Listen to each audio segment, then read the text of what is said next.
नमस्कार मंडळी, आज आपण बनवणार आहे सोयाबीनची tikki high protein breakfast recipe. चला तर मग सुरू करूया। त्यासाठी काय करायचं, सोयाबीन घ्यायचं, त्याच्यामध्ये उकडीचं पाणी टाकायचं आणि 10 मिनिटांसाठी भिजत घालायचे आपल्याला।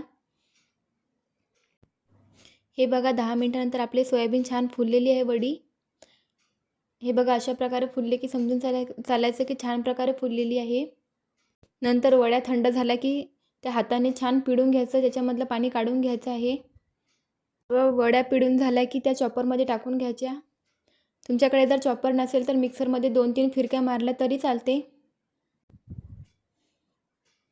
हे बघा अशा प्रकारे करायचं आहे आपल्याला। नंतर त्याच चॉपरमध्ये बारीक चिरून घेतलेला कांदा टाकायचा, 2-3 हिरव्या मिरच्या टाकायच्या, लसणाच्या पाकळ्या टाकायच्या 3-4, ते पण छान चॉप करून घ्यायचं। चॉप करून घेतलेल्या सोयाबीनच्या वड्यामध्ये 1 वाटी बेसन टाकायचं।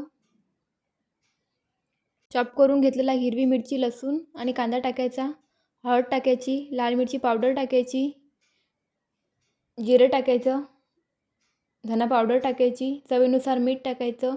पाणी न टाकता हाताच्याने वरून कोथिंबीर टाकायची आणि पाणी न टाकता छान मळून घ्यायचं आपल्याला। जर आवश्यक असेल तर पाणी टाकायचं, मला इथं पाण्याची गरज नाही पडली। हे बघा अशा प्रकारे गोळा तयार करून घ्यायचा। नंतर एक छोटासा गोळा घ्यायचा आणि टिक्कीचा शेप द्यायचा अशा प्रकारे।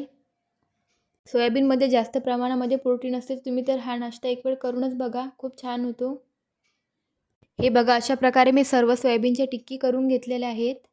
नंतर गरम तव्यावर तेल लावून घ्यायचं।